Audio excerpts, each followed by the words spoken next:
Bye run ऑफचे types आपण पाहिले. त्यानंतर factors affecting on run of हे फक्त मी लिस्ट केलं होतं तुम्हाला आणि नंतर म्हटलं की पुढच्या लेक्चरला आपण त्याला डिटेलमध्ये पाहूया. मग आता बघा आपण डायरेक्ट मागचं रिवाइज न करता डायरेक्ट पुढच्या टॉपिकला सुरुवात करतोय, कारण की मला असं वाटतं बऱ्यापैकी आपण रन ऑफ म्हणजे काय किंवा हायड्रोलॉजिकल सायकल आणि हे जे टॉपिक आहेत ते इझी आहेत. सो आपण एखाद्या वेळी नंतर त्याला रिवाइज करू. आपण पटकन पुढचा पॉईंट जो आहे तो कव्हर करूया. बघा फॅक्टर्स अफेक्टिंग रन ऑफ मध्ये दोन टाइप्स म्हणजे दोन फॅक्टर्स असतात. त्याच्यामध्ये मेनली क्लायमॅटिक फॅक्टर आणि फिजिओग्राफिक फॅक्टर. आता फर्स्ट जे क्लायमॅटिक फॅक्टर्स आहेत त्यामध्ये मी तुम्हाला सांगितलं होतं की जे कॅरेक्टरिस्टिक्स ऑफ प्रेसिपिटेशन वरून त्याच्याशी रिलेटेड किंवा ते प्रेसिपिटेशनचे जे फॅक्टर कॅरेक्टरिस्टिक्स आहेत तर हे आपल्या रन ऑफ वरती कसे अफेक्ट करतात हे आपण बघणार आहे. मग त्यामध्ये प्रेसिपिटेशनचा टाईप असेल, रेनफॉलची इंटेन्सिटी असेल, प्रेसिपिटेशनचा फॉर्म असेल, रेनफॉल ड्युरेशन असेल, रेनफॉल डिस्ट्रीब्युशन असेल किंवा विंड डिरेक्शन असेल किंवा other climatic factor. So first point is type of precipitation. मग आता याच्यामध्ये प्रेसिपिटेशनचा कसा फरक पडतो रन ऑफ वरती जर तुम्हाला सांगायचं झालं तर टाइप ऑफ प्रेसिपिटेशन मध्ये प्रेसिपिटेशन म्हणजे तुम्हाला माहिती आहे की it is a liquid or frozen form of the water which falls from the hydrological cycle. तर मग याच्यामध्ये जेव्हा आपण रेनफॉल असेल तर लिक्विड फॉर्म मध्ये वॉटरफॉल होतं आणि जर फ्रोझन असेल तर स्नो असतं किंवा हेलच्या फॉर्म मध्ये वॉटरफॉल होत असतो. मग आता बघा जर तुमचं प्रेसिपिटेशन म्हणजे रेनफॉल जर होत असेल म्हणजे तुमचं प्रेसिपिटेशन लिक्विड फॉर्म मध्ये जर असेल तर त्याच्यानंतर रेनफॉल ग्राउंड वरती आल्यानंतर लगेचच तुम्हाला सरफेस फ्लो लाईन वरती झालेला दिसून येणार आहे किंवा रन ऑफ जो आहे तो तुम्हाला इमिजिएटली दिसून येणार आहे ऍज कम्पेअर टू स्नो किंवा हेल जर असेल. मग स्नोफॉल जर झाला तर तुम्हाला लगेचच ग्राउंड वरती रन ऑफ दिसणार नाही. तर ते कधी दिसणार आहे जेव्हा आपण थोड्याशा कालावधीने किंवा during the time of interval the snow is melting आणि स्नो मेल्ट झाल्यानंतर मग त्याच्या थ्रू रन ऑफ जो आहे सरफेस रन ऑफ तो स्टार्ट होणार आहे. म्हणजेच बघा प्रेसिपिटेशनचा टाईप कोणता आहे त्याच्यावरती लिक्विड फॉर्म असेल तर इमिजिएट रन ऑफ तुम्हाला दिसून येतो. फ्रोझन फॉर्म असेल तर तुम्हाला आफ्टर टाइम ऑफ इंटरवल तुम्हाला तिथं after melting of snow or hail तुम्हाला तिथं सरफेस रन ऑफ झालेला दिसून येतो. आणि स्नो किंवा हेलच्या फॉर्म मधला सरफेस रन ऑफ तुम्हाला लिटिल अमाऊंट मध्ये दिसणार आहे कारण की मेल्टिंग नंतर म्हणजे जेव्हा तुम्ही रेनफॉल पाहता आता त्याच्यामध्ये पण बघा रेनफॉल मध्ये पण लिक्विड फॉर्म मध्ये जरी असलं तरी त्याची इंटेन्सिटी सुद्धा तिथे मॅटर करत असते. तर तो सेकंड पॉइंट आहे रेनफॉल इंटेन्सिटी. म्हणजे आपण फर्स्ट प्रेसिपिटेशनचा टाईप बघितला कसा अफेक्ट करतं आपल्या रेनफॉलला रन ऑफला. तर प्रेसिपिटेशन जर लिक्विड फॉर्म मध्ये असेल तर रन ऑफ इमिजिएटली होतो आणि जर स्नो फॉर्म मध्ये असेल तर रन ऑफला वेळ लागतो. काही कालावधीनंतर तुम्हाला तिथे रन ऑफ झालेला दिसून येतो. Second point is rainfall intensity. आता रेनफॉल इंटेन्सिटी रन ऑफ वरती खूप अफेक्ट करत असते. The intensity of rainfall has a dominating effect on run of yield. जर रेनफॉलची इंटेन्सिटी ग्रेटर असेल आणि म्हणजे ग्रेटर म्हणण्यापेक्षा तुम्हाला जर इनफिल्ट्रेशन रेट ऑफ सॉइल पेक्षा जर रेनफॉलची इंटेन्सिटी जर जास्त असेल म्हणजे बघा रेनफॉल जास्त इंटेन्सिटीने येते आणि इनफिल्ट्रेशन रेट ऑफ सॉइल सुद्धा जर लो असेल तर मग तुम्हाला असं दिसून येईल की तिथं लवकर सरफेस रन ऑफ होणार आहे. म्हणजे बघा कारण की पाणी आतमध्ये जिरपायला कमी काल म्हणजे जास्त वेळ लागणार आहे कारण की त्याची इनफिल्ट्रेशन रेट कमी आहे. त्यामुळे वरून रेनफॉल इंटेन्सिटी जर हायर असेल तर तुम्हाला तिथं लवकरच सरफेस रन ऑफ झालेला दिसून येईल. आणि जर तुम्हाला लो इंटेन्सिटी जर असेल as compare to infiltration rate तर तुम्हाला लिटिल अमाऊंट मध्ये सरफेस रन ऑफ झालेला तिथं दिसणार आहे. म्हणजे सेम रेनफॉलची इंटेन्सिटी आणि इनफिल्ट्रेशन रेट पेक्षा जर रेनफॉल इंटेन्सिटी ग्रेटर असेल तर शॉर्ट पिरियड मध्येच म्हणजे इमिजिएटली तुम्हाला सरफेस रन ऑफ दिसून येईल आणि जर लो असेल तर तुम्हाला रिव्हर्स म्हणजे त्याच्या अपोजिट म्हणजे तुम्हाला तिथं लिटिल अमाऊंट मधला रन ऑफ तिथं दिसून येईल. This high intensities rainfall yield higher run off and vice versa. म्हणजे जर हाय इंटेन्सिटी रेनफॉल असेल तर रन ऑफ सुद्धा तुम्हाला हायर दिसणार आहे आणि वाईस वर्सा जर लो इंटेन्सिटी असेल तर रन ऑफ सुद्धा लो असणार आहे. Third is a duration of rainfall. तर जसं आपण पाहिलं की इंटेन्सिटी ऑफ रेनफॉल नंतर तो रेनफॉल किती कालावधीसाठी होतो हे सुद्धा मॅटर करतं की रन ऑफ किती म्हणजे रन ऑफ वरती ते सुद्धा मॅटर करतं. For example rainfall duration is directly related to the volume of run off. म्हणजे बघा जास्त वेळ पाऊस होत असेल तर तुम्हाला तिथं रन ऑफ खूप जास्त वेळ वाहताना किंवा त्याचं व्हॉल्यूम सुद्धा तुम्हाला इन्क्रीज झालेला दिसून येणार आहे. Due to the fact the infiltration rate of soil goes on decreasing with the duration of rainfall. म्हणजे जर बघितलं तुम्ही याच्यामध्ये खूप वेळ रेनफॉल होत असेल तर त्यामध्ये तुम्हाला इन्फिल्ट्रेशन रेट जो आहे सॉइलचा तो सुद्धा तुम्हाला कमी कमी झालेला दिसून येणार आहे.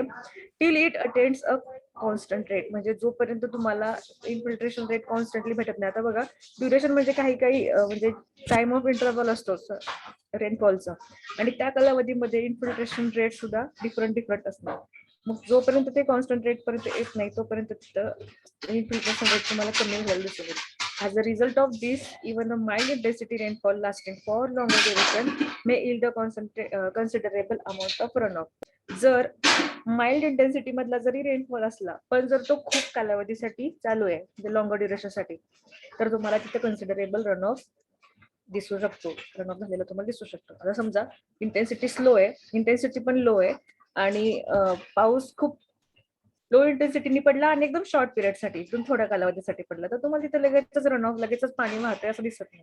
पण जर खूप वेळ पाऊस वाहत असेल पडत असेल तरच तुम्हाला तिथे सरफेस रन ऑफ झालेलं दिसून येतं. Next factor is rainfall distribution. आता यामध्ये पण बघा run of from a watershed depends very much on distribution of rainfall. तुम्हाला सर्वांना माहिती आहे की रेनफॉल एकाच ठिकाणी सारखा पडत नाही, त्याच्या म्हणजे पर्टिक्युलर एरिया वाईज रेनफॉलचं डिस्ट्रीब्युशन तुम्हाला चेंज झालेलं दिसून येतं. The rainfall distribution for this purpose can be express by the term distribution coefficient. जेव्हा पण तुम्हाला रेनफॉल डिस्ट्रीब्युशनची टर्म एक्सप्रेस करायची असते तर त्याला डिस्ट्रीब्युशन कोएफिशियंट ही एक टर्म आहे. आता डिस्ट्रीब्युशन कोएफिशियंट म्हणजे काय बघा इथं दिले, which may be defined as the ratio of maximum rainfall at a point to mean rainfall of a watershed. Maximum divided by mean rainfall is called distribution coefficient of rainfall. ठीक आहे, एका particular watershed मध्ये एक particular area आपण consider केला, त्यामध्ये maximum rainfall किती होतोय आणि मिनिमम रेनफॉल किती होतोय, ह्या दोघांचा जो रेशो आहे त्याच्यावरून आपल्याला डिस्ट्रीब्युशन कोएफिशियंट मिळतं. आणि तोच डिस्ट्रीब्युशन कोएफिशियंट ही जी टर्म आहे ती आपल्याला रेनफॉल डिस्ट्रीब्युशन आपल्या वॉटरशेड वरती किंवा त्या रन ऑफ वरती कसं अफेक्ट करतं हे काढण्यासाठी इम्पॉर्टंट आहे. For a given total rainfall, if all other conditions are the same, the greater the value of distribution coefficient, greater will be the peak runoff and vice versa. जर distribution coefficient जर हाय असेल किंवा greater असेल, म्हणजे distribution कोएफिशियंटची value जर greater असेल तर तुम्हाला पीक रन ऑफ सुद्धा ग्रेटर झालेला तिथं दिसून येणार आहे, आणि वाईस वर्सा जर रेनफॉल डिस्ट्रीब्युशनच्या कोएफिशियंट कमी असेल तर रन ऑफ सुद्धा तुम्हाला तिथं कमी दिसणार आहे. However, for the sum distribution coefficient, the peak runoff would be resulted from the storm falling on the lower part of basin that is near the outlet. जर तुम्ही असं पाहायला गेलं डिस्ट्रीब्युशन मध्ये रन ऑफ जर तुम्हाला पाहायला गेलं जास्तीत जास्त आउटलेटच्या, म्हणजे आपण म्हणतो ना की सगळ्या वॉटरशेड मधले जे चॅनल्स असतील, डिफरंट रिव्हर असेल रिझर्वायर असेल, तर ते सगळे जे form of flow of water आहेत ते एका कॉमन आउटलेटला येऊन कलेक्ट केले जातात. मग आता या पर्टिक्युलर वॉटरशेड मध्ये पण काय होतं की जेव्हा पण तुम्ही एखाद्या पर्टिक्युलर बेसिन असेल त्याचा लोअर पार्ट असेल किंवा आउटलेट जे आहे आपलं त्याच्या जवळ जिथं ते तुमचे स्ट्रीम्स असतील चॅनल्स असतील ते आउटलेटला मिळणार आहेत, अशा ठिकाणी तुम्हाला पीक रन ऑफ जास्त झालेला तुम्हाला तिथं दिसून येतो. ठीक आहे, कारण की तिथं काय झालेलं असतं की ते आपल्या कॉमन पॉइंट्सला कलेक्ट होणार असतात, ते तिथं स्टोअर होणार असणार आहे किंवा तिथं ड्रेन होणार आहेत, त्यामुळे तुम्हाला तिथं थोड्याफार प्रमाणामध्ये पीक रन ऑफ आढळून येणार आहे. ठीक आहे, तर अशा पद्धतीनं रेनफॉल डिस्ट्रीब्युशन आता पूर्ण वॉटरशेड कन्सिडर केल्यानंतर प्रत्येक ठिकाणी, आता समजा काही ठिकाणी स्ट्रीम्स आहेत, काही ठिकाणी चॅनल्स आहेत, काही ठिकाणी गलीज आहेत. असं का, कारण की रेनफॉल काही ठिकाणी हाय इंटेन्सिटीने फॉल झाला असेल, काही ठिकाणी लो इंटेन्सिटीने फॉल झाला असेल, काही ठिकाणी खूप वेळासाठी, काही ठिकाणी टाइम ऑफ इंटरव्हल कमी असेल, तर तुमचं रेनफॉलचं डिस्ट्रीब्युशन तुम्हाला डिफरंट झालेलं दिसतं. जर रेनफॉल डिस्ट्रीब्युशन मध्ये तुम्ही जेव्हा फॅक्टर्स कसा अफेक्ट होतो हे बघतो तेव्हा कोणती टर्म इम्पॉर्टंट आहे, डिस्ट्रीब्युशन कोएफिशियंट. आणि ते कसं काढायचं, ratio of maximum rainfall at the point to the mean rainfall of the watershed, म्हणजे पर्टिक्युलर वॉटरशेडचा maximum rainfall divided by mean rainfall. Next point आहे, नेक्स्ट फॅक्टर आहे direction of प्रिव्हेलिंग.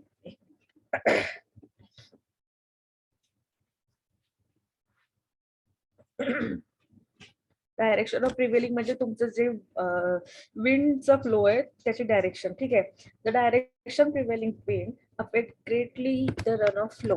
If the direction of prevailing wind is same as the drainage system, then It has a great influence on the duration of surface flow to reach at the outlet. म्हणजे बघा जर तुमच्या आउटलेटकडे किंवा drainage सिस्टीमकडे जर तुमचा flow आहे किंवा flow of run of जो आहे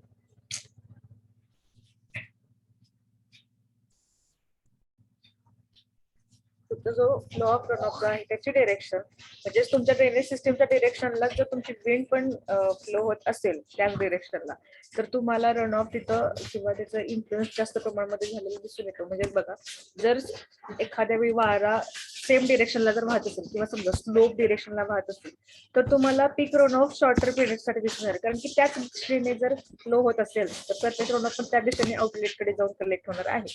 अपोजिट डिरेक्शनला जर वाहत असेल तर तुम्हाला तिथं डिफिकल्ट आहे. बघा a storm moving in the direction of stream slope produce a higher peak in shorter period of time than the storm moving in opposite direction. जर त्या फ्लोला जर अपोजिट डिरेक्शन मध्ये प्रिव्हेलिंग विंड जर फ्लो होत असेल किंवा विंड जर अपोजिट डिरेक्शनला फ्लो होत असेल तर तुम्हाला रन ऑफ थोडं लॉंगर पिरियड साठी फ्लो होताना दिसणार आहे.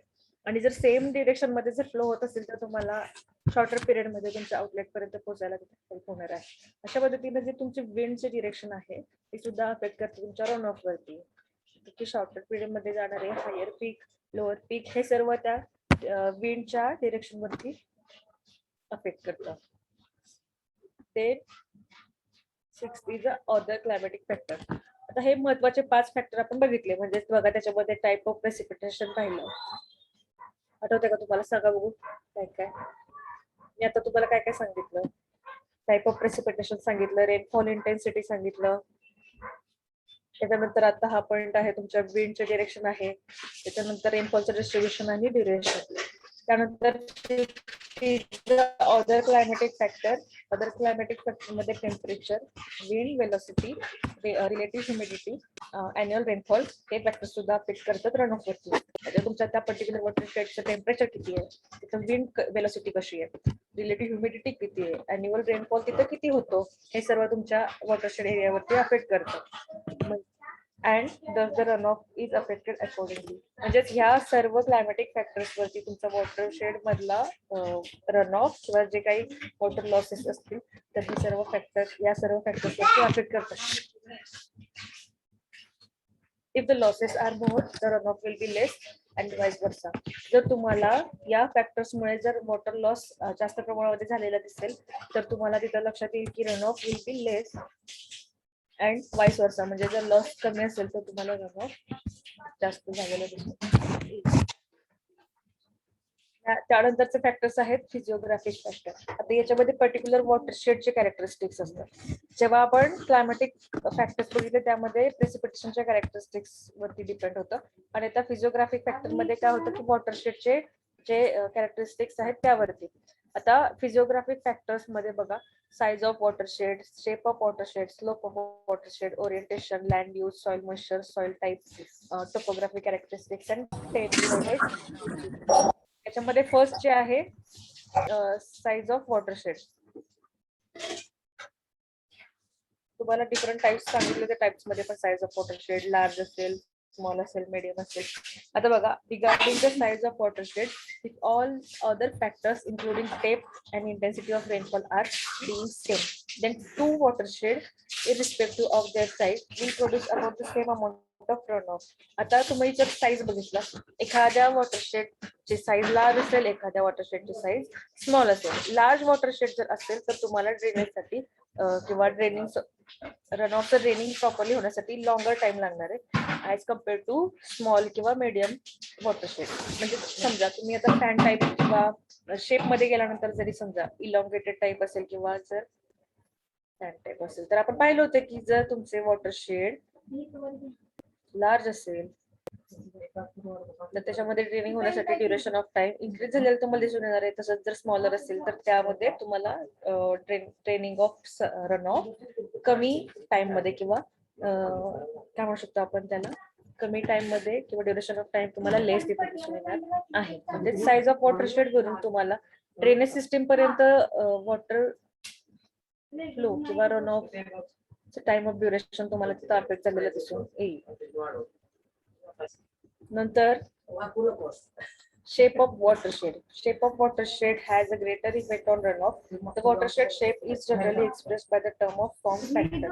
आता इथं दिलेलं आहे फॉर्म फॅक्टर, तुम्हाला याच्यावरती एकदम डिटेल मध्ये विचारलं जाऊ शकत नाही. जेव्हा आपण तुम्हाला factors affecting on run of विचारलं जाईल तेव्हा तुम्ही प्रत्येक फॅक्टर जे आहेत ते शॉर्टली एक्सप्रेस करायचे आहेत.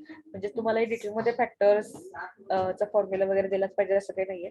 पण जेव्हा पण शेप ऑफ वॉटरशेड मध्ये तुम्ही फॅक्टर अफेक्टिंग बघता तर त्याच्यामध्ये जी टर्म यूज केली जाते ती आहे फॉर्म फॅक्टर. त्याच्यानंतर कॉम्पॅक्टनेस कोएफिशियंट, ह्या दोन टर्म नुसार तुम्ही फाइंड करू शकता. आता फॉर्म फॅक्टर म्हणजे काय बघा, याची जर डेफिनेशन विचारली तर it is a ratio of average width of axial length of watershed. म्हणजेच याच्यामध्ये बघा फॉर्म फॅक्टर मध्ये average width of watershed divided by axial length of watershed, B by L. म्हणजेच विड्थ डिवाइडेड बाय लेंथ. इकडून इथपर्यंत तुमच्या वॉटरशेडची length असते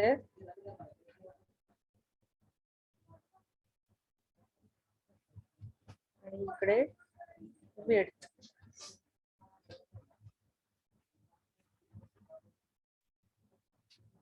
ठीक आहे, B divided by L is equal to form factor.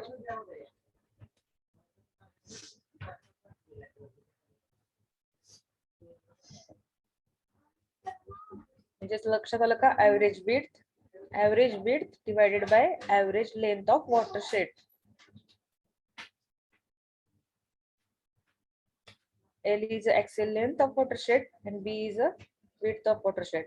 Length means the distance between outlet and remotest point of area, whereas the average width is considered that width. That means तुम्हाला जर असं average विचारलंय त्यामुळे काय सांगू शकता तुम्ही याच्यामध्ये की डिस्टन्स बिटवीन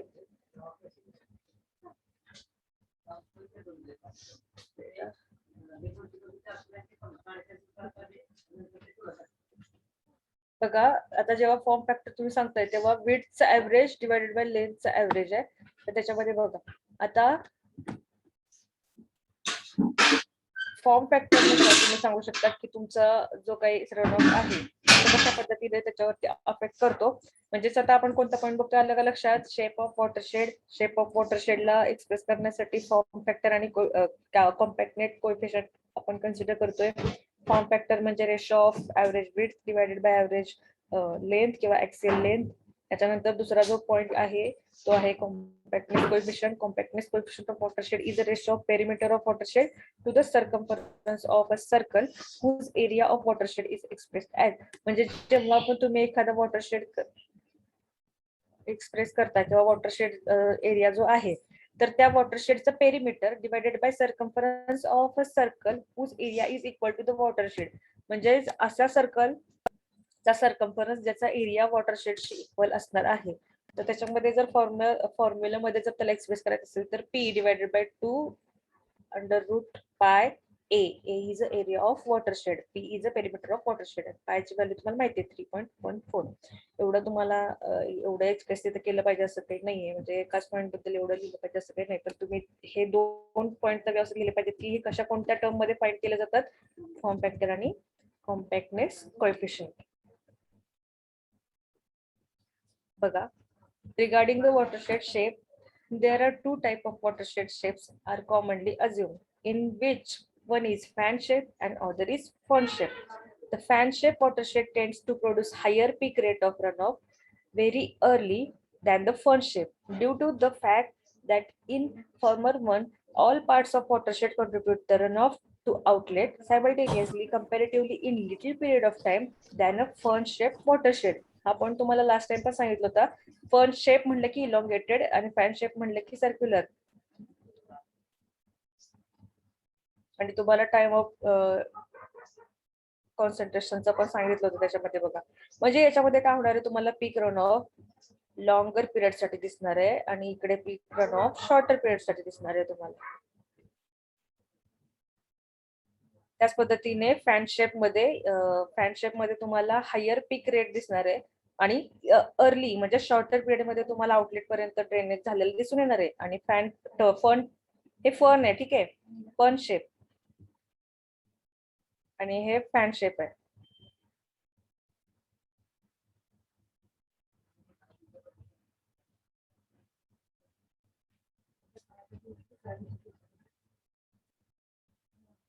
त्याच्यामध्ये तुम्हाला शॉर्टर पिरियड मध्ये आणि हाय पीक मध्ये असणार आहे आणि फन शेप मध्ये त्याच्या अपोजिट म्हणजे लो पीक आणि लॉंगर पिरियड साठी दिसणार आहे. तर हे सर्व आपण शेप मध्ये बघतोय. दोन मेन कॉमन शेप आहेत, फन अँड फॅन. आणि दोन कुठल्या टर्म मध्ये आपण कॅल्क्युलेट करतोय, तर एक तर फॉर्म फॅक्टर आणि दुसरा कॉम्पॅक्टनेस कोएफिशियंट.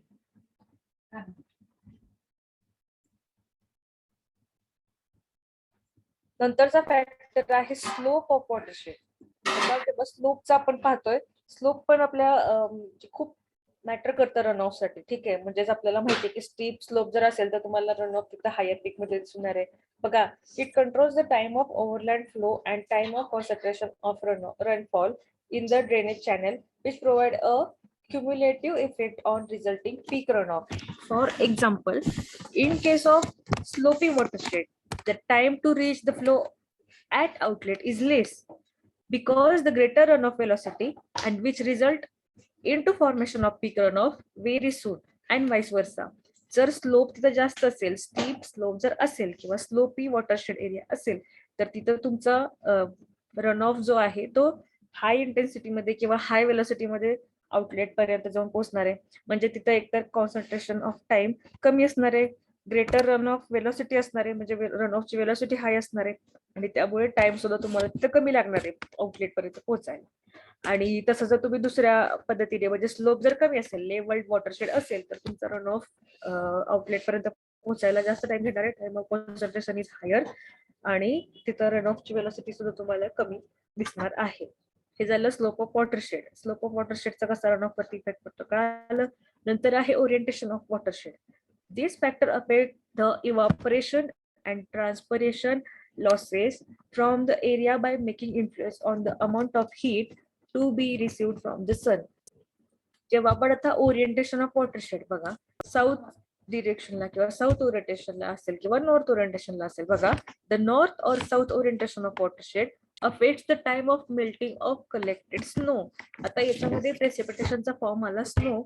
बघा, रेनफॉल असेल किंवा स्नोफॉल जर असेल तर त्यामध्ये नॉर्थ साइड और साऊथ ओरिएंटेशन जर तुमचं असेल तर time of melting of snow हे त्याच्यावरती अफेक्ट करतं. म्हणजे स्नो मेल्टिंग होण्याचा जो टाइम आहे त्याच्यावरून मग बघा, जर स्नो मेल्टिंगचा टाइम इन्क्रीज झाला तर तुम्हाला रनऑफचं पण म्हणजे रनऑफ पण तुम्हाला तिथं लोअर अमाऊंट मध्ये दिसणार आहे. जर तुम्हाला हाय अमाऊंट मध्ये स्नो मेल्ट झालेला दिसला तर तुम्हाला रनऑफ सुद्धा हाय अमाऊंट मध्ये दिसणार आहे. In a mountainous watershed, the part located on the windward side of the mountain receive high intensity of rainfall, resulting into more runoff yield, while the part of watershed lying towards leeward side has a reverse trend of the same.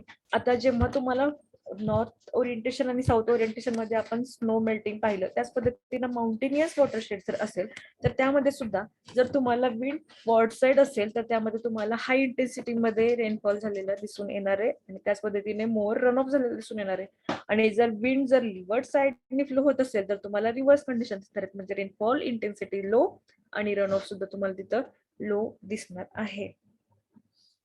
Next is a land use. The land use pattern and land management practices used have great effect on the runoff yield. For example, an area which is under forest cover where a thick layer of mulch of leaves and grasses, etc., has been accumulated, there form a little surface runoff due to the fact of more rain water is absorbed by the soil, while in a barren field where not any type of is available, a reverse trend is obtained. आता जेव्हा land use capability बघतोय, मग एखाद्या particular land वरती जर forestation असेल, cultivation केलेलं असेल, त्याच्यावरती व्हेजिटेशन असेल तर रन ऑफ वरती इफेक्ट झालेला तुम्हाला दिसून येणार आहे. कारण तुम्हाला माहितीये जर फॉरेस्ट एरिया असेल तर तिथं भरपूर साऱ्या प्रमाणामध्ये लिव्ज आणि ग्रासचं मल्चिंग असणार आहे त्या सॉइल वरती. म्हणजे तो जो थिक लेअर आहे लिव्ज आणि ग्रासेसच्या मल्चिंगचा, तर त्याच्यामुळे तुम्हाला तिथे रन ऑफला डिस्टर्बन्स झालेला दिसून येणार आहे. म्हणजे तुमचं सरफेस रन ऑफ तिथं लोअर इंटेन्सिटी मध्ये फ्लो होणार आहे. आणि त्याच पद्धतीने जर तुम्ही असं पाहिलं की जर बॅरेन म्हणजे ज्याच्यावरती व्हेजिटेशन नाहीये अशी जर सॉइल असेल तर त्यावरती तुम्हाला हायर रन ऑफ झालेला दिसून येणार आहे. आता जर तुम्ही पाहायला गेला जर रेनफॉल मध्ये, आता बघा, जर मल्चिंग मध्ये काय होतं की वॉटर सोर्स जो आहे तो ऍब्सॉर्ब केला जातो सॉइल मध्ये, किंवा त्या फॉरेस्टेशन एरिया असेल किंवा वेजिटेशन एरिया असेल तर तिथं ते वॉटर सोर्स जो आहे तो ऍब्सॉर्ब केला जातो. तिथे तुम्हाला intensity of run off slow किंवा लो दिसते, आणि बॅरन फील्ड वरती तुम्हाला लगेचच रन ऑफ किंवा सरफेस रन ऑफ लो होताना तुम्हाला दिसून येणार आहे. हे झालं according to the land use pattern. आपण पाहिलं होतं लँड यूज कॅपेबिलिटीचे टाइप्स, मग ते डिफरंट टाइप्स क्लास होते, त्याचे 8 क्लासेस होते बघा. आणि त्याच्यामध्ये आपण पाहिलं होतं की कोणती लँड कल्टिवेशन साठी युजफुल आहे, कोणती लँड फॉरेस्ट साठी युजफुल आहे, कोणती ग्रास साठी, कोणती पाश्चर साठी, हे सर्व आपण त्या टॉपिक मध्ये पाहिलेले. तर त्यानुसार तुम्ही इथं बघा कसं अफेक्ट करतं का आलं का. तुम्हाला एक्झाम्पल मध्ये दिलेले की फॉरेस्ट लँड जर असेल तर त्याच्यावरती, किंवा फॉरेस्ट कव्हर वेजिटेशन कव्हर असेल तर रन ऑफ तुम्हाला स्लो झालेला तिथं दिसून येईल. ठीक आहे. नंतरचा जो पॉइंट आहे सॉइल मॉइश्चर. सॉइल मॉइश्चर मध्ये the magnitude of runoff yield depend upon the amount moisture present in soil at the time of rainfall. If rain occurs over the soil which has more moisture, the infiltration rate becomes very less, and which results in more runoff yield.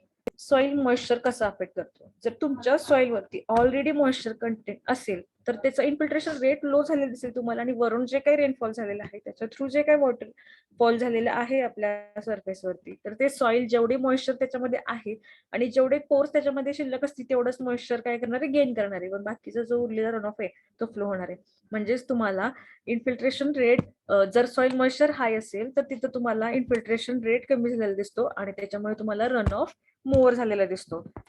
Similarly, if the rain occurs after a long dry spell of time when the soil is dry, causing to absorb huge amount of rainfall, and in this condition even intense rain may fail to produce appreciable runoff.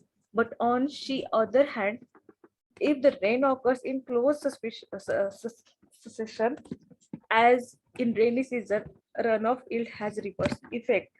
जर तिथं dry land असेल, आता आपण soil moisture हाय असेल तर काय होतं पाहिलं, म्हणजे सॉइल मॉइश्चर हाय असेल तर इन्फिल्ट्रेशन रेट लेस आणि त्याच्यामुळे रन ऑफ मोर. आणि जर समजा एखादी लँड ड्राय असेल आणि खूप वर्ष म्हणजे खूप लॉंगर पिरियड साठी ती लँड जी आहे ती ड्राय होती, म्हणजेच तिथं जर तुम्हाला रेनफॉल झालं तर तुम्हाला तिथं सॉइलचं वॉटरचं ऍब्सॉर्प्शन जास्त प्रमाणामध्ये झालेलं दिसून येतं. मग जास्त प्रमाणामध्ये इन्फिल्ट्रेशन रेट तुम्हाला तिथं ऑफर होणार आहे.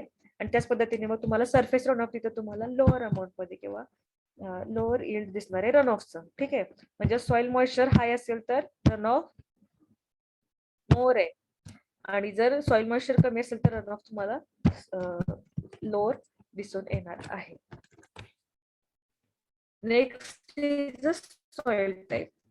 In a watershed, surface runoff is greatly influenced by the soil type, as loss of water from a soil is very much dependent on infiltration rate, which varies with the type of soil. आता जेव्हा पण आपण different types of soil पाहतो प्रत्येकाचा infiltration rate different असतो, आणि infiltration rate वरती आपला सरफेस रनऑफ सुद्धा अफेक्ट करतं. म्हणजे सॉइलच्या टाइप्स वरती सरफेस रनऑफ अफेक्ट करतं, डायरेक्टली नाही पण म्हणजे इन्फिल्ट्रेशन रेट नुसार. जर एखाद्या सॉइलचं इन्फिल्ट्रेशन रेट हाय असेल तर तिथे तुम्हाला सरफेस रनऑफ कमी दिसून येतो, आणि जर इन्फिल्ट्रेशन रेट कमी असेल तर सरफेस रनऑफ तुम्हाला हायर दिसून येतो. Next is a topographic characteristics. Topographic characteristics मध्ये बघू शकता तुम्ही की आता याच्यामध्ये डिफरंट फीचर्स असतात टोपोग्राफिक मध्ये. तर त्यामध्ये मग असेल तुमचं माउंटेनियस एरिया असेल, किंवा मग आपण म्हणू शकतो की जे काही तुमचा पर्टिक्युलर वॉटरशेड आहे तर त्याचं फिजिकल फीचर कसं आहे, फिजिकल फीचर ऑफ एरिया कसं आहे त्याच्यावरती मग ठरतं. मग त्याच्यावरती डिस्ट्रीब्युशन ऑफ रेनफॉल असेल, कशा पद्धतीने तुमचा रन ऑफ याच्यावरती इफेक्ट होतो बघा. Topographic characteristics include those topographic features of watershed which create their effect on runoff. It is mainly undulating nature of watershed. Undulate land has greater runoff than the flat land. आता बघा, जेव्हा पण आपण पाहिलेलं आहे की फ्लॅट लँड जर असेल तर त्यामध्ये आपल्याला सरफेस रनऑफ खूप म्हणजे time of concentration of runoff तुम्हाला तिथं जास्त प्रमाणामध्ये दिसून येतो. पण जर त्याच ठिकाणी अंडुलेटिंग लँड जर असेल तर त्या ठिकाणी काय झालेलं दिसून येतं तुम्हाला, रन ऑफ जो आहे तो तुम्हाला ग्रेटर झालेला दिसून येतं. ठीक आहे. म्हणजेच तुम्हाला आता असं म्हणू शकता तुम्ही की अंडुलेटिंग लँड म्हणजे एक प्रकारे स्मूथ लँड. आता जी काही स्मूथ पण त्याच्यामध्ये पण आपण म्हणू शकतो की बघा एखादी लँड अशी आहे स्मूथ आहे पण त्याच्यामध्ये some certain rise and falls पण आहेत अशा ठिकाणी. आता जर तुम्हाला पर्टिक्युलर सांगायचं झालं इरेग्युलर आपण म्हणू शकता. म्हणजे स्मूथ लँड जरी असली तरी तुम्हाला राईज अँड फॉल्स त्याच्यामध्ये दिसून असेल म्हणजे टोपोग्राफिक मध्ये पिक्चर्स मध्ये पाहायला गेलं तर. आणि जर फ्लॅट लँड मध्ये तुमचं लेवल लँड तुम्हाला तिथे दिसणार आहे. ठीक आहे, म्हणजेच अंड्युलेटिंग लँड वरती रन ऑफ तुम्हाला ग्रेटर दिसतो as compare to flat land. Because of the reason of run off water gets additional power to flow due to slope of the surface and little time of infiltration the water into soil. म्हणजे बघा undulating मध्ये थोड्याफार प्रमाणामध्ये disturbance किंवा rise and false आहेत म्हणजे तिथं sloppy area असणार आहे. मग तुम्हाला हे तर माहिती आहे की स्लोपी एरिया असेल तर तुमचा infiltration time of concentration higher तुम्हाला लो तुम्हाला तिथे झालेलं दिसून येतं. कारण की तिथं तुम्हाला हाय इंटेन्सिटी मध्ये रेनफॉल किंवा हाय इंटेन्सिटी मध्ये रन ऑफ फ्लो होताना दिसणार आहे. त्याच ठिकाणी जर फ्लॅट लँड असेल तर त्या ठिकाणी रन ऑफला फ्लो होण्यासाठी टाइम जास्त लागतो. तर अशा पद्धतीने टोपोग्राफिक कॅरेक्टरिस्टिक्स मध्ये पर्टिक्युलर लँड अंड्युलेटेड आहे किंवा फ्लॅट लँड आहे म्हणजे त्याचं फिजिकल टोपोग्राफिक फीचर आपण जेव्हा म्हणतो तेव्हा त्याचं फिजिकल फीचर्स आपण पाहतो. त्यानुसार रन ऑफ कसा अफेक्ट होतो तुम्हाला कळालं असेल. Regarding channel characteristics to describe their effect on run off, ratio channel cross section, roughness, storage and channel density are mainly considered. These also have significant effect on runoff. जेव्हा आपण topographic characteristics मध्ये अजून पण जर तुम्ही पाहायला गेलं तर त्या आत वॉटरशेड मधले जे चॅनल्स किंवा स्ट्रीम्स आहेत त्याच्या कॅरेक्टरिस्टिक्स वरून सुद्धा रन ऑफ अफेक्ट करतो. म्हणजे त्यामध्ये पर्टिक्युलर वॉटरशेडचा रफनेस असेल, cross section area of channel असेल, स्टोरेज किंवा चॅनलची डेन्सिटी किती आहे याच्यावरती सुद्धा तुमचा रन ऑफ काय करत असतो इफेक्ट करत असतो. त्यानंतरचा जो पॉइंट आहे ड्रेनेज डेन्सिटी. ड्रेनेज डेन्सिटी म्हणजे ratio of total channel length in watershed to the total watershed area. म्हणजे पर्टिक्युलर वॉटरशेड जो तुमचा आहे त्यामध्ये जे डिफरंट चॅनल्स और स्ट्रीम्स आहेत. मग आता तुमचं वॉटरशेड एरिया म्हणजे सगळ्या पूर्ण वॉटरशेडचा एरिया आणि फक्त चॅनलचा एरिया म्हणजे समजा पर्टिक्युलर तुमचं हे जे चॅनल असेल तर त्याची जी लेंथ आहे मग channel length divided by total watershed area L divided by A it is drainage density. ठीक आहे, ड्रेनेज डेन्सिटीची जर डेफिनेशन विचारली तर तुम्ही सांगू शकता it is a ratio of channel length of watershed to the total watershed area. A watershed having greater dd means drainage density. जर DD किंवा ड्रेनेज डेन्सिटी जर ग्रेट असेल किंवा हाय असेल तर it includes formation of peak run off very shortly to that of lesser DD watershed. म्हणजे जर तुम्ही पाहायला गेलं हाय ड्रेनेज डेन्सिटी असेल तर पीक रन ऑफ तुम्हाला हाय त्याच पद्धतीने शॉर्ट पिरियड मध्ये दिसून येणार आहे. आणि जर ड्रेनेज डेन्सिटी कमी असेल तर तिथे तुम्हाला वाईस वर्सा म्हणजेच पीक रन ऑफ लो आणि टाइम ऑफ कॉन्सन्ट्रेशन तुम्हाला हायर झालेलं तिथे दिसून येणार आहे. आलं लक्षात. तर ड्रेनेज डेन्सिटी कसा अफेक्ट करतो रन ऑफ वरती. ड्रेनेज डेन्सिटी जर हाय असेल तर पीक रन ऑफ हाय आणि व्हेरी शॉर्ट असणार आहे. आणि जर तुम्ही डीडी जर कमी असेल तर तिथे तुम्हाला रन ऑफ हायर आणि कॉन्सन्ट्रेशन ऑफ टाइम तुम्हाला हाय असलेलं दिसणार आहे. अशा पद्धतीनं factors affecting on run of त्याच्यामधले जे दोन फॅक्टर्स क्लायमॅटिक आणि फिजिओग्राफिक फॅक्टर्स आपण पाहिले. क्लायमॅटिक मध्ये आपण मेनली प्रेसिपिटेशनचे कॅरेक्टरिस्टिक्स पाहिले आणि त्याच्यानंतर जे फिजिओग्राफिक आहे त्याच्यामध्ये वॉटरशेड चे जे कॅरेक्टरिस्टिक्स आहेत ते कसे अफेक्ट करतात ते आपण पाहिलं. तर हा पूर्ण जो फॅक्टर अफेक्टिंग रन ऑफ हा जो पॉइंट आहे तो तुम्हाला समजला असं मी कन्सिडर करते. जर त्याच्यात काही समजलं नसेल तर मला आता तुम्ही विचारू शकता किंवा जर नंतर तुम्हाला लक्षात आलं तर मला ग्रुपवरती सुद्धा मेसेज करून विचारू शकता. तर असा जो आपला हायड्रोलॉजिकल सायकलचा जो टॉपिक आहे हायड्रोलॉजिकल सायकल त्यानंतर सरफेस रन ऑफ त्याचे टाइप्स त्याचे factors affecting of run of तर हा टॉपिक आपला कम्प्लीट झालेला आहे. तर याचं मी ही प्रेझेंटेशन हे पीपीटी तुम्हाला सेंड करेल. आता पीपीटी मध्ये जो पुढे टॉपिक मी ऍड केलेला आहे तर तो अजून शिकवलेला नाही कारण की तो आपण प्रॅक्टिकल मॅन्युअल सोबत म्हणजे प्रॅक्टिकल सोबतच तर घेणार आहे. Estimation of run of. तर हा टॉपिक या पीडीएफ मध्ये आहे पण आपला हा टॉपिक आपण नंतर कव्हर करणार. ठीक आहे, पण मी तुम्हाला ही पीडीएफ सेंड करून ठेवते जेणेकरून तुम्हाला हायड्रोलॉजिकल सायकल आणि रन ऑफ चा स्टडी करता यावा यासाठी. इथपर्यंत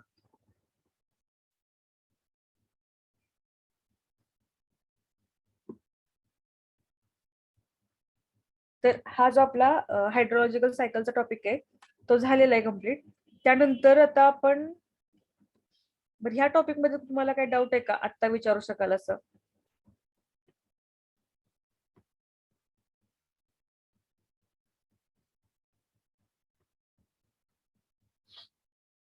समजलं सर्वांना हायड्रोलॉजिकल सायकल म्हणजे काय, रन ऑफ म्हणजे काय, सरफेस रन ऑफ म्हणजे काय, ओव्हर रन ऑफ म्हणजे काय, सब सरफेस रन ऑफ म्हणजे काय, अंडरग्राउंड सरफेस रन ऑफ म्हणजे काय? फॅक्टर्स अफेक्टिंग तर समजले तुम्हाला. फॅक्टर्स तुम्हाला जर विचारले तर एक्सप्लेन करता येतील. तुम्हाला जर एनलिस्ट करता आले तर त्याच्यामध्ये सांगता यायला पाहिजे की मग प्रेसिपिटेशनच्या टाईप नुसार कसे अफेक्ट करतं रन ऑफ, किंवा मग ड्युरेशन ऑफ रेनफॉल नुसार कसं अफेक्ट करतं रन ऑफ. ठीक आहे, तर याचा प्रॉपर स्टडी करा.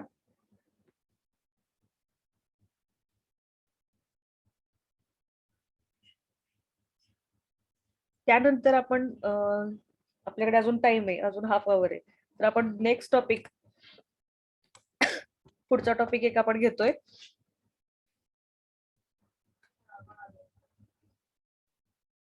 बघा, वॉटर हार्वेस्टिंग.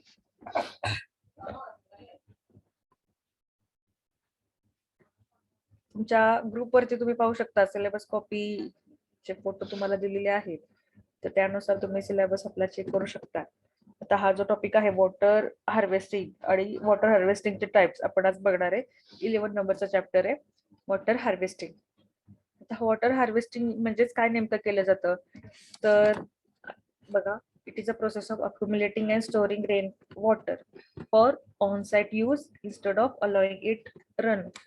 म्हणजेच रेनफॉल झाल्याच्या नंतर ते रन ऑफ होऊन मेन कॉमन आउटलेट पर्यंत ड्रेन न होऊ देता आपण तोच जो रन ऑफ आहे किंवा रेनफॉल जो आहे किंवा रेनफॉल वॉटर जे आहे ते एखाद्या ठिकाणी अक्युमुलेट करून स्टोअर करून त्याला यूज करायचं आहे. ठीक आहे, म्हणजेच आपण काय करतोय, वॉटरला हार्वेस्ट करतोय.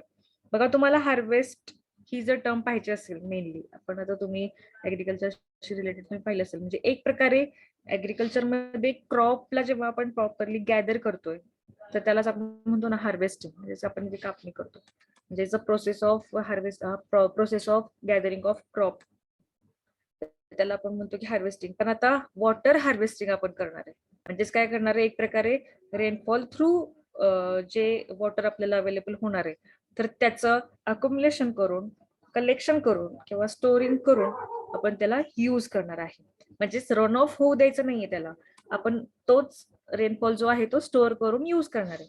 आता याच्यामध्ये रेन वॉटरचा आपण डिरेक्टली यूज करणार आहे बरं का, म्हणजेच रन ऑफ होऊ देणार नाहीये.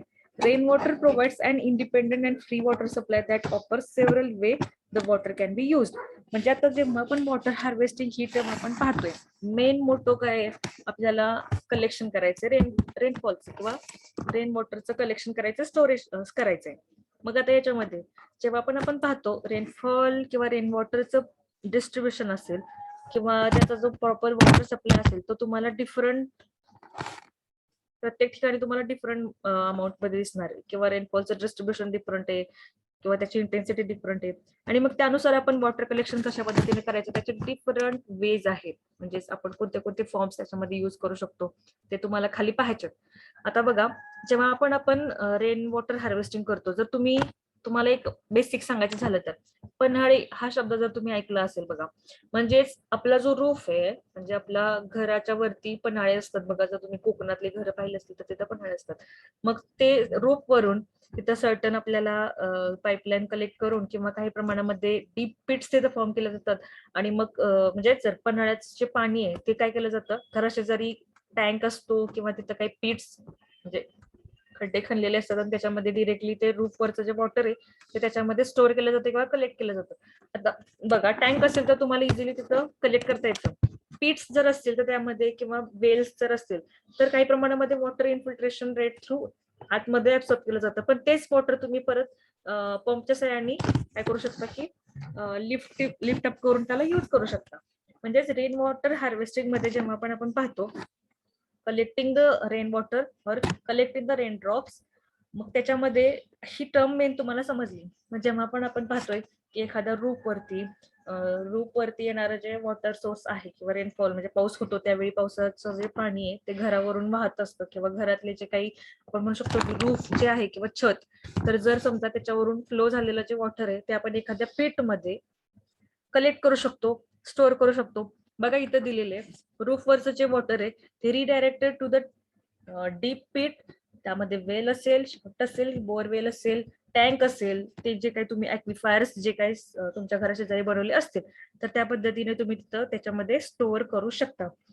Aquifers or reservoirs with the percolation or collected from dew or fog with nets or other tools. म्हणजे तुम्ही या पद्धतीने different aquifers, pits, wells, tank, reservoir with percolation, तर या सर्व तिथं कन्स्ट्रक्ट करून तुमचं रूफ वॉटरला रिडिरेक्ट करून त्याच्यामध्ये स्टोअर करू शकता.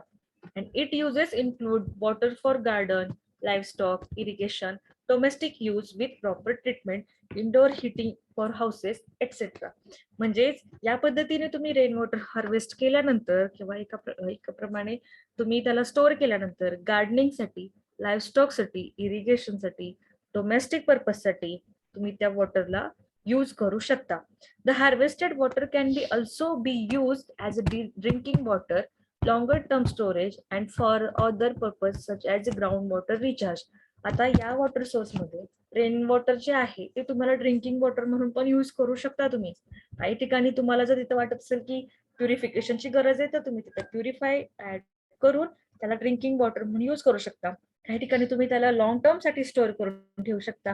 काही ठिकाणी तुम्ही वॉटर काय म्हणू शकतो अंडरग्राउंड मध्ये रिचार्ज करण्यासाठी, म्हणजे आता बघू म्हणू शकतो आपण की ड्रायलँड असेल तर आतमध्ये इन्फिल्ट्रेशन रेट मध्ये जर तुम्हाला सॉइल मॉइश्चर इन्क्रीज करण्यासाठी तुम्ही त्याला लॉंगर टर्म साठी स्टोअर करून ग्राउंड वॉटर रिचार्ज सुद्धा त्या साह्याने तुम्ही करू शकता. म्हणजे वॉटर हार्वेस्टिंग म्हणजेच आपण रेन वॉटर कलेक्ट करतोय, स्टोअर करतोय. फर्दर त्याचा यूज कुठे कुठे करतोय? गार्डनिंग साठी, लाईव्हस्टॉक साठी, इरिगेशन साठी, घरातले काही डोमेस्टिक यूज असतील त्यासाठी, इंडोर हीटिंग साठी, ड्रिंकिंग वॉटर साठी सुद्धा तुम्ही त्याचा यूज करू शकता किंवा लॉंगर टर्म स्टोअर करून ग्राउंड वॉटर रिचार्ज साठी करू शकता. म्हणजे एवढे सारे त्याचे फायदे आहेत.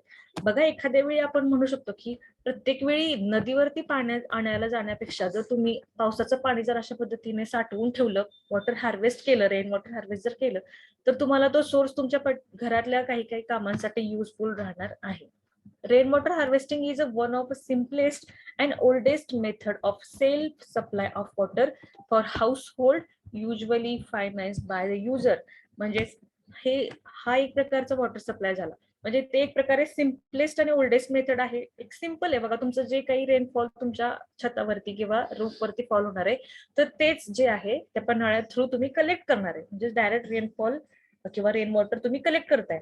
आता त्याच्यानंतर काय, तुम्ही जर कलेक्ट नाही केलं तर ते जमिनीवर पडणार आहे. जमिनीवर पडल्यानंतर रन ऑफ थ्रू कुठल्या तरी एका कॉमन आउटलेटला जाऊन कलेक्ट होणार आहे. मग रिव्हर असेल किंवा दुसऱ्या काही चॅनल्स असतील तिथं त्या रिझर्वायरला जाऊन कलेक्ट होणार आहे. आणि तुम्ही तिकडेच जाऊन त्या रिझर्वायर मधून किंवा त्या रिव्हर मधूनच तुम्ही ते वॉटर पुन्हा तुमच्या हाऊसहोल्ड यूज साठी आणणार आहे. पण जर तुम्ही तिथंच यूज केला डिरेक्टली तर तुमच्या घराशेजारी जर पीट किंवा वेल किंवा ऍक्विफायर्स और टँक जर तुम्ही तिथं बसवले आणि त्याच्यामध्ये जर तुम्ही स्टोअर केलं तर तुम्हाला एक easy self supply of water होणार आहे. आणि तो वॉटर टँक जो स्वतः फायनान्स केलेला असणार आहे, पर्टिक्युलर जो काही युजर असणार आहे तो तुम्ही तुमच्या स्वतःसाठी यूज त्याचा करणार आहात. म्हणजे वॉटर हार्वेस्टिंग जर तुम्ही मेनली पाहायला गेलं तर एखाद्या पर्टिक्युलर हाऊस होल्डरसाठी किंवा एका युजरसाठी एक सिम्पल आणि ओल्ड मेथड आहे जो सेल्फ सप्लाय ऑफ वॉटर तुम्हाला प्रोव्हाइड करू शकतं.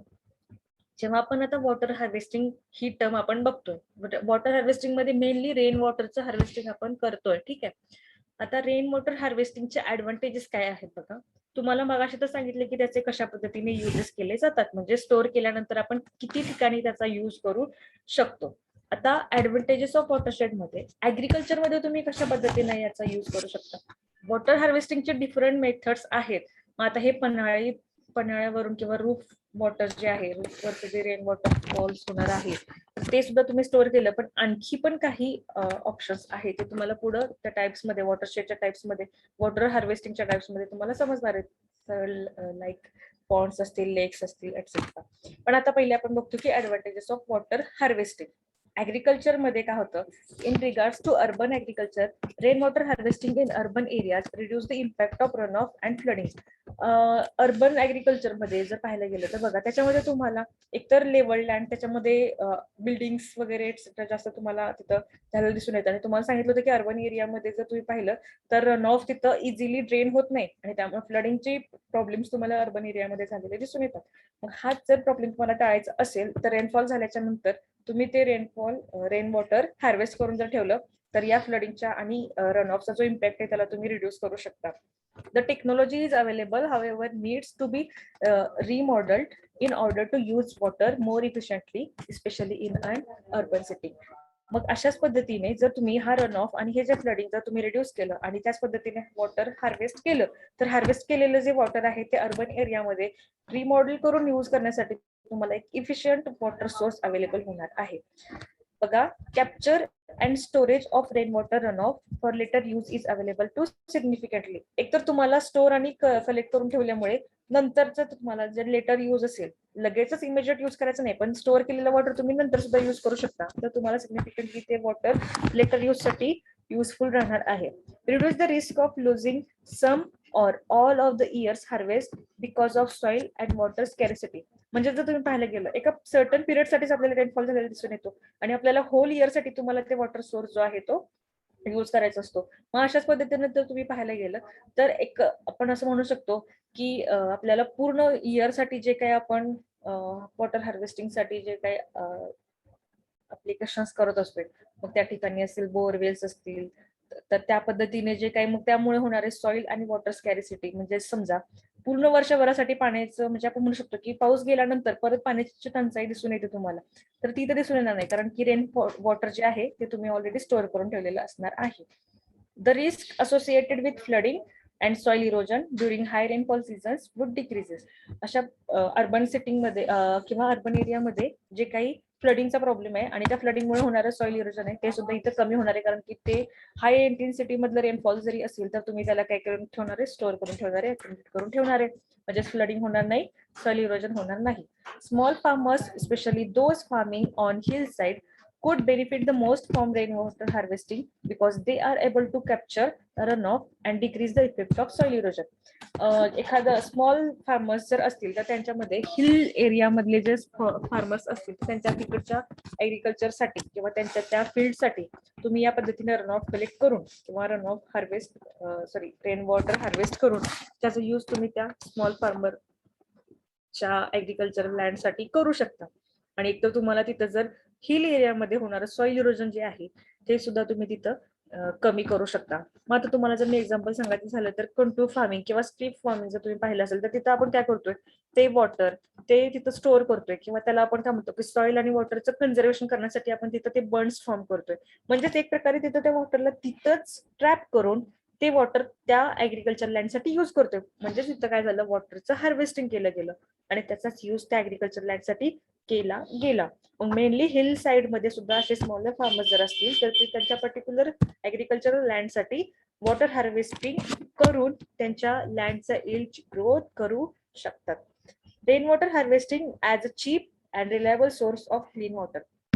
आता तुम्हाला सर्वांना माहितीये की रन ऑफ थ्रू जर वॉटर कलेक्ट केला तुम्ही तर त्याच्यामध्ये भरपूर साऱ्या इम्प्युरिटीज असतात. मग जर तुम्ही डायरेक्ट रेन वॉटर हार्वेस्ट केलं असेल तर हा एक सोर्स जो आहे तो चीप आहे, सिम्पलेस्ट आहे, ओल्डेस्ट आहे. त्याच पद्धतीने तुम्हाला त्याच्या थ्रू क्लीन वॉटर अवेलेबल होणार आहे. To enhance irrigation in arid environment, ridges of soil are constructed to trap and prevent rainwater from running down hills and slope. जेव्हा पण तुम्ही काय करता, रेनफॉल झाल्याच्या नंतर समजा स्लोप जास्त असेल किंवा स्लोपी एरिया असेल किंवा हिली एरिया असेल तर अशा ठिकाणी तुम्ही काय करू शकता, बर्न्स फॉर्म करू शकता किंवा काही ठिकाणी सॉइलचे रिजेस कलेक्ट फॉर्म करून वॉटरला ट्रॅप करू शकता. म्हणजे समजा तुमचा असा रन ऑफ झालेला आहे किंवा रेनफॉल झालेला आहे, रेनफॉल झाल्यानंतर असे जे रिजेस आहेत, सॉइलचे रिजेस आहेत, त्याच्यामुळे सॉइलचे रिजेस कन्स्ट्रक्ट केल्यामुळे एक प्रकारे ट्रॅपिंग होतं तिथं. म्हणजे तुमचे जे काही रेनफॉल झाल्यानंतरचा जो वॉटर आहे तर तिथं ट्रॅप केलं जाणार आहे आणि ट्रॅप केलेलं वॉटर आहे जे तुमच्या फार्म मध्ये इरिगेशन साठी तुम्ही यूज करू शकणार आहात. त्याचबरोबर even in period of low rainfall enough water is collected for crop to grow. आता जरी लो इंटेन्सिटी मध्ये किंवा लो इंटेन्सिटी ऑफ रेनफॉल जरी असेल, पण तिथे तुम्ही ते रेन वॉटर हार्वेस्ट करणार आहे, म्हणजेच ते वॉटर स्टोअर करणार आहे. कमी का प्रमाणात असेल ना, पण तुम्ही त्याला स्टोअर करणार आहे, म्हणजे तुमच्या फर्दर यूज साठी तुम्ही त्या क्रॉप साठी यूज करू शकता. Water can be collected from roofs, dams and ponds can be constructed to hold large quantity of rainwater, so that even on the days when little to no rainfall, enough is available to irrigate crop. म्हणजे जेव्हा आपण हाय intensity मध्ये rainfall होतो, तेव्हा तुम्ही जर ते rain water harvest करून ठेवलं फ्रॉम द रूफ और डॅम्स, म्हणजे तुम्ही डॅम असतील किंवा पॉन्ड्स जर तुमच्या शेतात असतील, फार्म पॉन्ड म्हणतो आपण, तर त्याच्या थ्रू तुम्ही रेन वॉटरची क्वांटिटी जी आहे ती स्टोअर करून ठेवू शकता. म्हणजेच लिटिल रेनफॉल किंवा जर पाऊस नसेलच अशा काळामध्ये सुद्धा तुम्ही त्या वॉटरचा यूज करू शकता तुमच्या क्रॉपला इरिगेशन करण्यासाठी. तर ऍग्रिकल्चर मध्ये त्याचे किती फायदे आहेत बघा. रेन वॉटर हार्वेस्टिंग केल्यामुळे तुम्हाला ऍग्रिकल्चर मधल्या ज्या ज्या वॉटरमुळे होणारे रिस्क असतील किंवा वॉटरची जी अवेलेबिलिटी असेल ती तुम्हाला त्याच्या थ्रू मिळू शकते, म्हणजेच वॉटर हार्वेस्टिंग केल्यामुळे. त्याच्यानंतर डोमेस्टिक यूज मध्ये जर आपण पाहिलं तर बघा, it is use to provide drinking water, domestic water. Domestic purpose मध्ये तुम्ही तुमचं क्लिनिंग, वॉशिंग, हाऊस होल्डिंग मधले जे काही तिथं तुम्हाला वॉटरची गरज आहे तिथे तुम्ही यूज करू शकता, आणि ड्रिंकिंग वॉटर म्हणून पण यूज करू शकता, कारण की हा जो वॉटर सोर्स आहे तो क्लीन वॉटर सोर्स असतो. त्याच पद्धतीने तुमच्या पर्टिक्युलर लाईव्हस्टॉक साठी सुद्धा, त्यांच्या ड्रिंकिंग साठी असेल किंवा त्यांच्या वॉशिंग साठी, लाईव्हस्टॉक मध्ये लाईव्हस्टॉक साठीचे वॉटर अवेलेबल म्हणजे गरजेचं असतं, त्यासाठी तुम्ही यूज करू शकता. Small irrigation just like gardening वगैरे, त्यामध्ये सुद्धा तुम्ही त्याचा यूज करू शकता, किंवा ग्राउंड वॉटर लेवल रिचार्ज करण्यासाठी किंवा रिप्लेनिश करण्यासाठी सुद्धा रेन वॉटर हार्वेस्ट करू शकता. त्याच्यानंतर फॉर इंडस्ट्री, आता इंडस्ट्री एरियामध्ये कशा पद्धतीने तुम्ही या रेन वॉटर हार्वेस्ट केल्यानंतरचे जे वॉटर आहे त्याचा कसा यूज करू शकता. तर the water is mainly use for toilet flushing, watering plant and cleaning the air conditioning system in industry. इंडस्ट्रीमध्ये आता बघा, पर्टिक्युलर इंडस्ट्रीमध्ये जर तुम्ही अशा पद्धतीचे काही टँक्स वगैरे तयार केले, वॉटर हार्वेस्टिंग केले, छोटे छोटे पॉन्ड्स तयार केले, किंवा रूफ वरून म्हणजे Panhali through roof water collect केलं, तर टॉयलेट फ्लशिंग साठी असेल, तिथल्या आजूबाजूच्या इंडस्ट्री मधले जे प्लांट्स असतील त्याला वॉटरिंग करू शकता, आणि इंडस्ट्री मधले जे काही एसीज असतील तर त्याला क्लिनिंग करण्यासाठी सुद्धा जे वॉटरची गरज असते, तर तिथे सुद्धा तुम्ही त्याचा युज करू शकता. जेव्हा आपण आता हे ऍडव्हान्टेजेस बघतोय, ठीक आहे, मग तुम्हाला माहिती आहे रेन वॉटर हार्वेस्टिंग केल्यामुळे एकतर फ्लडिंगचा आणि सॉइल इरोजनचा प्रॉब्लेम जो आहे तो रिड्यूस होतोय. तुम्हाला सांगितलं की एक तर मेनली अर्बन एरियामध्ये जो काही फ्लडिंगचा प्रॉब्लेम आहे, फ्लडिंग प्रॉब्लेम कधी होतो, जर तुमचा रन ऑफ जो आहे तो प्रॉपरली ड्रेन झाला नाही, तर त्याच पद्धतीने सॉइल इन्फिल्ट्रेशन रेट जर कमी असेल, सॉइल मॉइश्चर जर हाय असेल, तर सरफेस रन ऑफ तुम्हाला झालेलं दिसून येणार आहे, म्हणजे पाणी आतमध्ये ऍब्सॉर्ब केलं गेलं नाही तर ते सरफेस वरूनच फ्लो होणार आहे, तिथं फ्लडिंगचा प्रॉब्लेम होणार आहे, आणि फ्लडिंग जर झालं तर सॉइल इरोजन होणार आहे. जर तुम्ही रनऑफच होऊ दिला नाही, रेन वॉटरलाच हार्वेस्ट करून ठेवलं, तर तुम्हाला इथे फ्लडिंगचा प्रॉब्लेम झालेला दिसून येणार नाही, आणि इरोजन पण कमी झालेलं तुम्हाला दिसून येईल. हा एक त्याचा ऍडव्हान्टेज आहे. त्याच पद्धतीने रिड्यूस द वॉटर बिल्स, म्हणजेच आता पाहिलं तुम्ही तर बघा, जेव्हा पण तुम्ही पाणीपट्टी ऐकला असेल तर म्हणजे तुम्हाला हे पाणी जेव्हा तुमच्या पर्टिक्युलर यूज साठी तुम्ही एखाद्या रिझर्वायर कडून वगैरे घेता, तर त्या ठिकाणी तुम्हाला वॉटर बिल द्यावं लागतं. म्हणजेच rain water harvesting will not only help individual save on their water bills but can cut cost of entire community. जर तुम्ही पाहिलं तर आपण आता पाणीपट्टी सगळेच जण भरत असाल, तर त्याच्यामध्ये बघा, मग जर तुम्ही स्वतः रेन वॉटर हार्वेस्ट केलं, तर तुम्हाला जो सांगितलंय की सेल्फ सप्लाय ऑफ वॉटर तुम्हाला अवेलेबल होणार आहे, आणि म्हणजेच वॉटर बिल साठी जी कॉस्ट आहे ती सुद्धा तुम्हाला रिड्यूस झालेली दिसून येणार आहे. तर अशा पद्धतीने तुम्ही सेल्फ सर्व्हिस ऑफ वॉटर तुम्ही किंवा सेल्फ सप्लाय ऑफ वॉटर त्या water rain water harvesting through तुम्ही अवेलेबल करून घेऊ शकता. The cost of supply means and overall water services can be substantially reduces when many people in one community use rainwater. बघा, जेव्हा पण तुम्हाला आता ही पाणीपट्टी, कारण तुमच्या एक पर्टिक्युलर कम्युनिटीसाठी तुम्ही त्या सोर्स मधून वॉटर कलेक्ट करत असता, पण जर तुम्ही हे रेन वॉटर हार्वेस्टिंग सिस्टीम जर अप्लाय केली तर ती कॉस्ट तुम्हाला रिड्यूस झालेली दिसून येणार आहे. Reduces demand on ground water. आता बघा, source of ground water are increasingly being strained in many areas throughout the world. Digging deeper wells is not only expensive but can cause environmental damage such as collapsing the soil where the water used to be. आता बघा, ground water level, जेव्हा पण तुम्ही विहिरी, टीप Wales किंवा जे काही विहिरी तुम्ही खणता, बोर वेल्स खणता, वॉटरचा सोर्स जेवढा तुम्ही किंवा आपण असं म्हणू शकतो की अंडरग्राऊंड वॉटर जे आहे ते आपण कलेक्ट करतो फ्रॉम द डीपर वेल्स और बोर वेल्स. ठीक आहे. मग जेवढं पाणी तुम्ही लिफ्ट अप कराल ते पाणी किंवा अंडरग्राऊंड वॉटरचा सोर्स सुद्धा कमी कमी होत जाणार आहे. मग अशाच पद्धतीने जर तुम्ही वॉटर हार्वेस्ट केलं तर त्या ठिकाणी तुम्हाला मगाशी सांगितल्याप्रमाणे जर तुम्ही पर्क्युलेशन टँक्स जर तिथं असतील तर त्याच्या थ्रू तुम्ही ग्राउंड वॉटर लेवल रिचार्ज करू शकता. हार्वेस्ट केलेलं वॉटर जर तुम्ही युज करत असाल तर तुम्हाला वेल्स बोरवेल्सची गरज पडणार नाही. म्हणजेच ग्राउंड वॉटर सोर्स जो आहे तो तुम्हाला प्रिझर्व करून ठेवता येईल, जो की तुमच्या प्लांटसाठी किंवा जे काही डिफरंट सॉइल मॉइश्चर जे आपल्याला गरजेचं असतं की त्याचा युज आपण प्लांटच्या ग्रोथसाठी करत असतोय. तर अशा पद्धतीने तुम्ही ग्राउंड वॉटरचा जो सोर्स आहे तो रिचार्ज करू शकता किंवा ग्राउंड वॉटरची जी काही डिमांड आहे थ्रू वेल्स और बोर वेल्स एक्सेट्रा तर ती सुद्धा तुम्ही रिड्यूस करू शकता. म्हणजेच when you use harvested rainwater you are not depend on the groundwater wells. ठीक आहे. Next is can be use for non drinking purpose.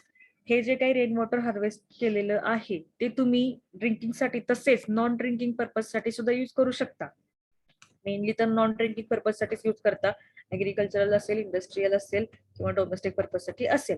Washing clothes, washing dishes, bathing, flushing toilets etcetera अशा कामासाठी सुद्धा तुम्ही non drinking purpose साठी या harvested वॉटरचा use करू शकता.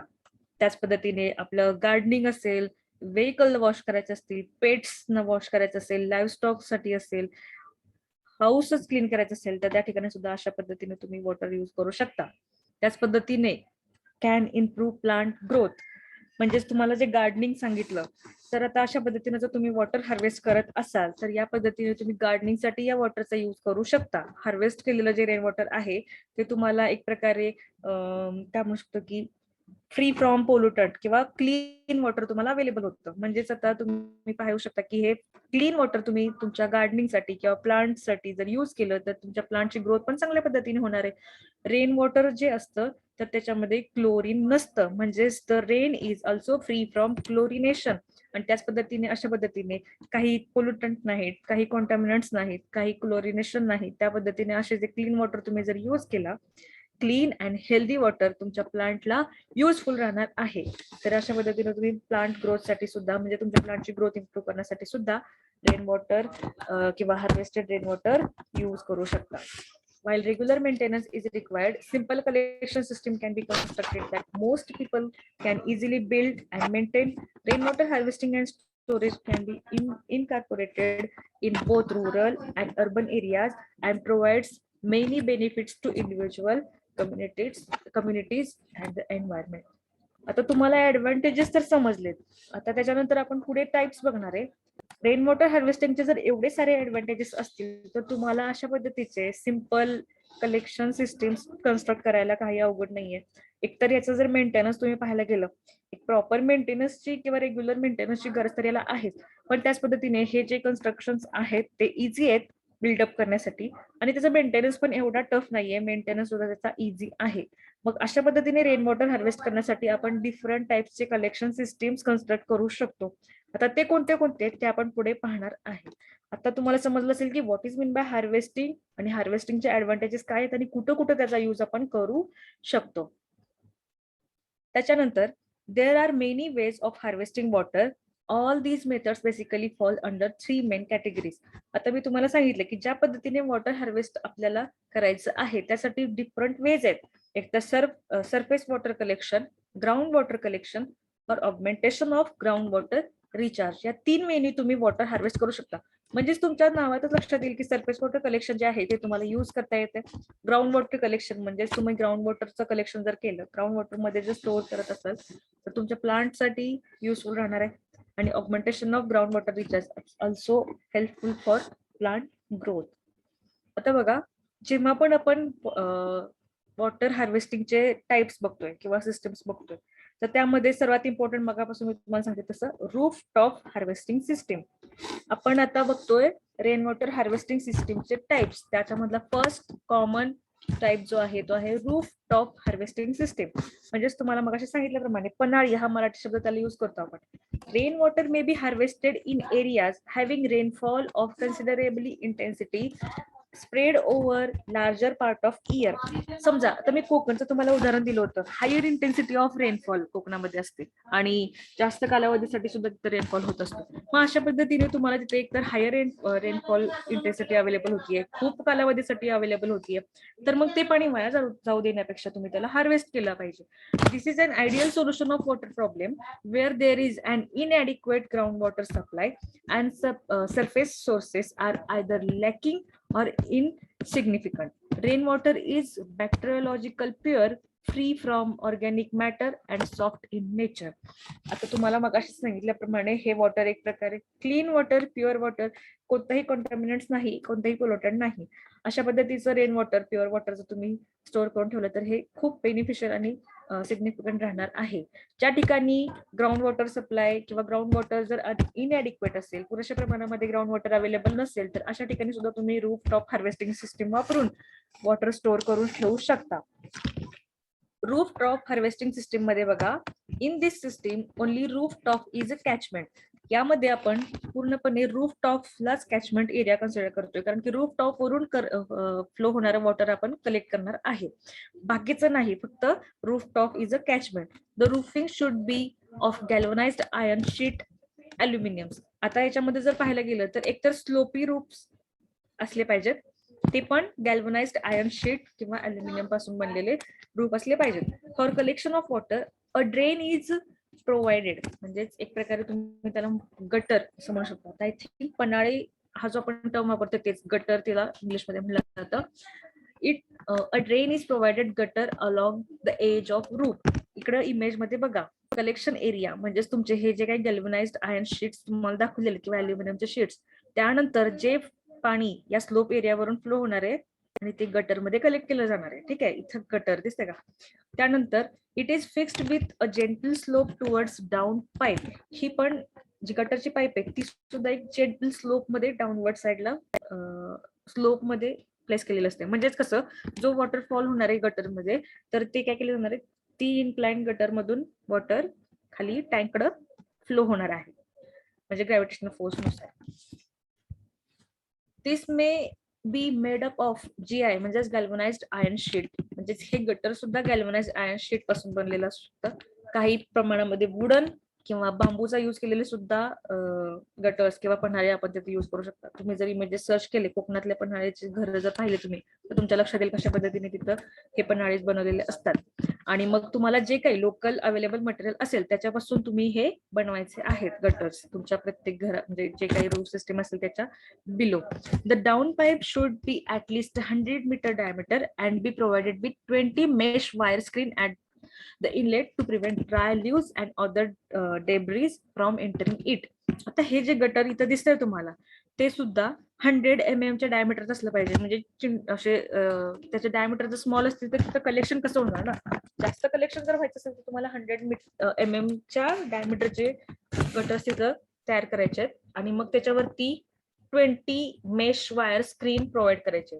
आता ही स्क्रीन का प्रोव्हाइड केली, कारण त्याच्यावरती पालापाचोळा वगैरे, समजा आकाशात, म्हणजे आपण म्हणू शकतो की घराच्या जरी काही झाडं असतात त्या झाडांचं पानं त्याच्यामध्ये पडू शकतात, तर ते स्क्रीन होऊन किंवा फिल्टर होऊन तुमचं वॉटर खाली कलेक्ट केलं जावं यासाठी त्या गटरला 20 मेश वायर स्क्रीन प्रोव्हाइड केलेली असते.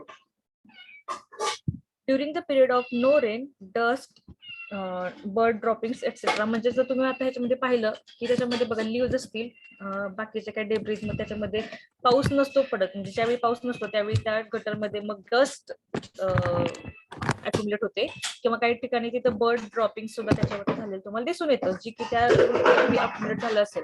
म्हणजे समजा पाऊस पडल्यानंतर रूफ वरून सुद्धा स्लोप एरियामध्ये, म्हणजे एका स्लोप मध्ये काय होणार आहे, वॉटर खाली गटर मध्ये कलेक्ट होणार आहे, पण रूफ वरती जर डस्ट कलेक्ट झाली असेल, रूफ वरती बर्डचे ड्रॉपिंग्स असतील, तर ते सुद्धा पाण्यासोबत त्या गटरकडे कलेक्ट होणार आहेत. मग तेच प्युअर करण्यासाठी किंवा त्यालाच स्क्रीनचा यूज करून आपण त्याला फिल्टर करू शकतो.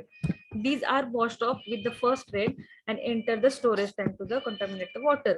बघा या इमेज मध्ये दिसतंय तुम्हाला, इकडे खाली स्टोरेज टँक प्रोव्हाइड केलेला आहे. या साईडला एक गटर आहे आणि या साईडला एक गटर आहे. दोन्ही गटर मधून काय केलंय, वॉटर कलेक्ट केलेलं आहे एका पर्टिक्युलर स्टोरेज टँक मध्ये. त्या टँकला टॅप आहे जो तुम्ही नंतर डोमेस्टिक पर्पज साठी युज करू शकता.